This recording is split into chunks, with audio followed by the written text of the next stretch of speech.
of the man considered to be the greatest literary mind of all time. In Stratford, they hold a strong view against the suggestion that Shakespeare was anyone but himself.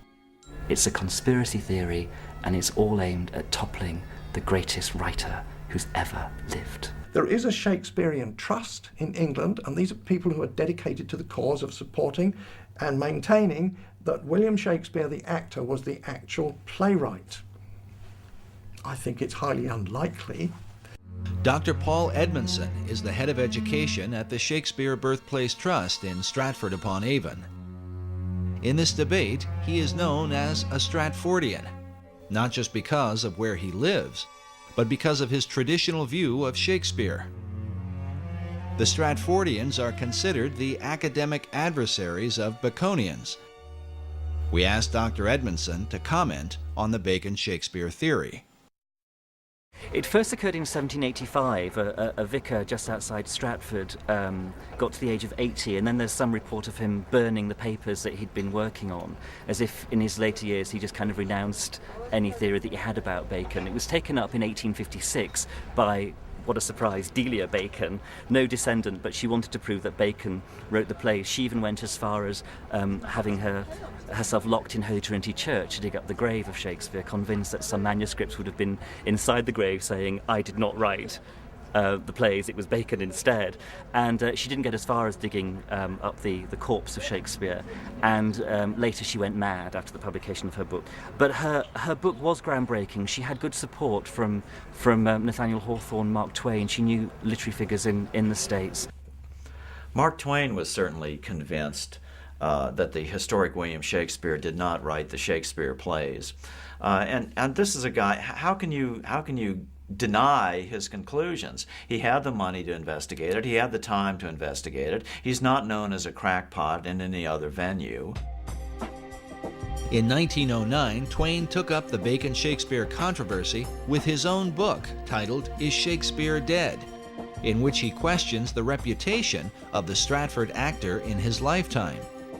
He's saying that in Shakespeare's own life, no one regarded him as being important or famous or a brilliant playwright or anything like that. It was only 2 or 3 generations after his death that suddenly the historic William Shakespeare became a big deal. So however, the plays enjoyed immediate success and immediate prominence. So how do you explain that? That's simply not true. There's all sorts of evidence that he died and that he was remembered after his death. First of all, there's the very significant memorial bust in Holy Trinity Church, which not only is an early likeness of Shakespeare to give us a sense of what the man actually looked like, but it also mentions him as a great writer. On the inscription of the monument, "See living art," but paid to serve his wit. I'm paraphrasing there, but it mentions living art and looking at the page rather than the monument, which is an echo of, or prefigures possibly, the commendatory verse of Ben Jonson, Shakespeare's friend and contemporary playwright, at the front of the first folio. The first folio is the first time Shakespeare's works are gathered together after his death by his friends. That's crucial. What is equally crucial is that the 2 tributes mentioned by Dr. Edmondson did not come about until years after Shakespeare's death.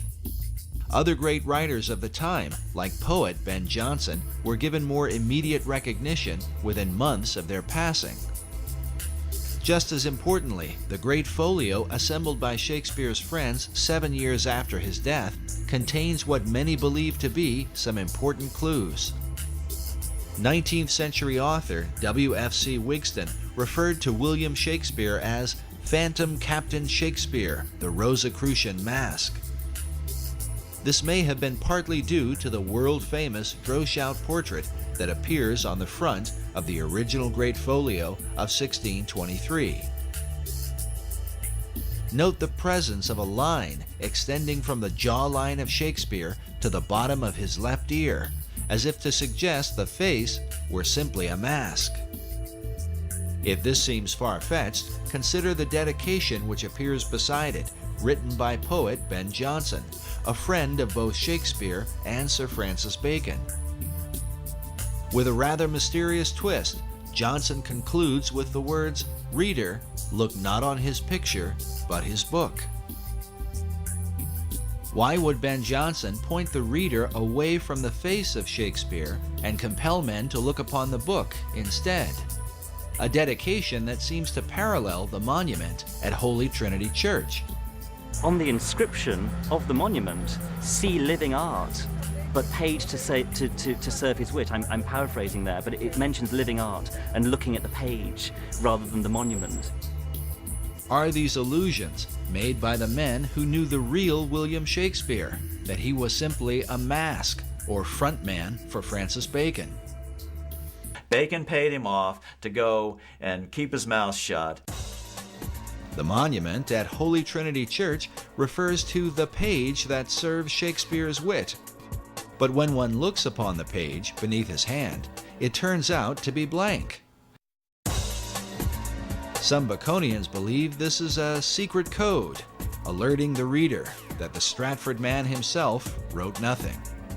The empty page is said to match the empty expression on the face of Shakespeare, who Baconians argue could barely write his name. It's actually a big embarrassment to, you could say, the academic fraternity that believed the actor wrote the plays. The question of Shakespeare's literacy is often mentioned because of the few known signatures he left behind. As one writer puts it, the scrawling, uncertain method of their execution stamps Shakespeare as unfamiliar with the use of a pen. Perhaps a modern equivalent of this is to say, how good is your signature on your credit card? How good is your signature when you sign your name in a shop or on a bank transaction or whatever? There are several signatures which survive of Shakespeare. How good would you like them to be? While Baconians argue that Shakespeare lacked experience, Edmondson points out that, as the son of a glove maker, he was uniquely qualified. There's lots of references to different kinds of leather. For example, Feste's line in Act 3, Scene 1 of Twelfth Night about someone's wit being like a cheverel glove. Cheverel, as the son of a glove maker, Shakespeare would have known, is a kind of kid skin which stretches and stretches and stretches when you're making the gloves. It's a very soft, supple material to work with. And here you have it immersed in the wordplay of one of Shakespeare's clowns. Francis Bacon knew nothing about different kinds of leather, I would suggest.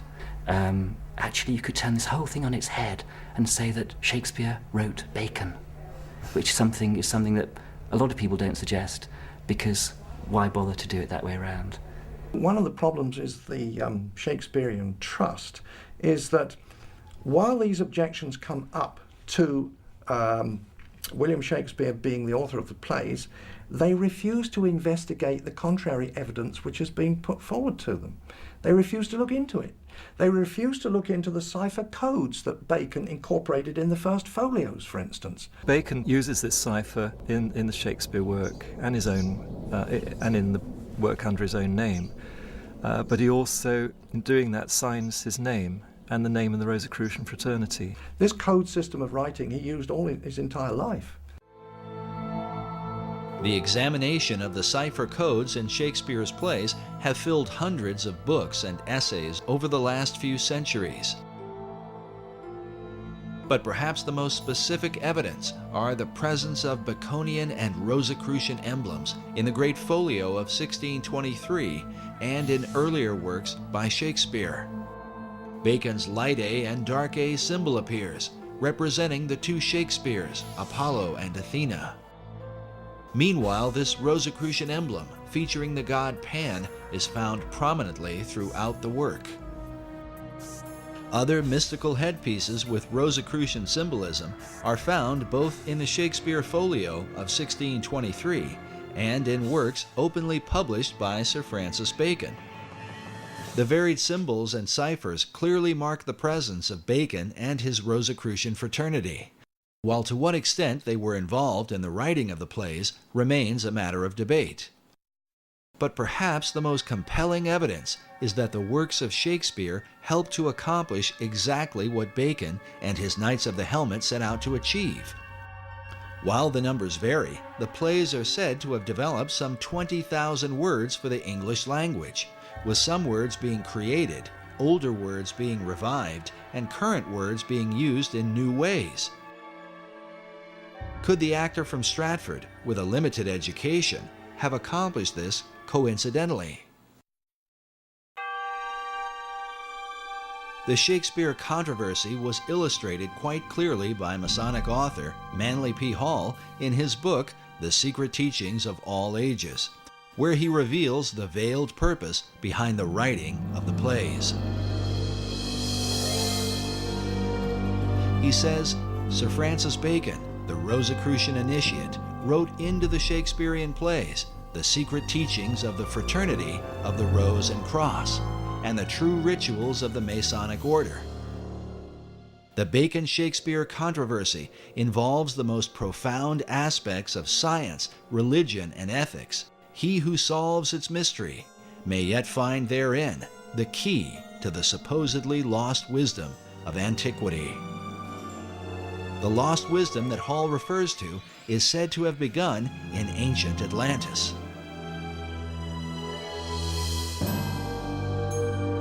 Is this the real key to understanding Shakespeare?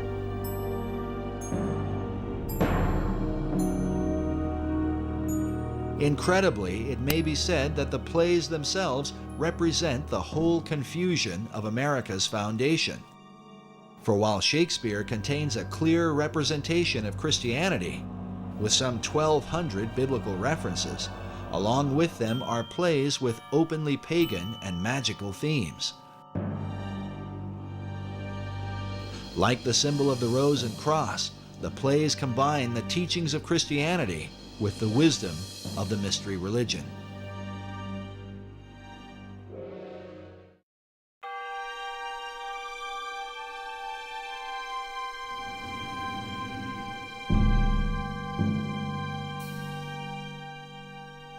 The purpose in blending religions in this way might have been to avoid the wars and conflicts that have afflicted men over the centuries. Bacon, who saw religious persecution in his own day, may have inherited this view from an earlier Masonic influence, the Knights Templar. The whole episode of the fall of the Knights Templar is a matter of conflicting historical controversy. We do know that when they left the Holy Land, the order had increased in numbers and power, and by the beginning of the 1200s, they had returned to Europe, and the Knights Templar then became the dominant financial force in Europe. The Templars were the people that loaned the money. Well, of course, the popes and people to whom the money was, they owned the money, they could get rid of their debt by getting rid of the Templars, and they did.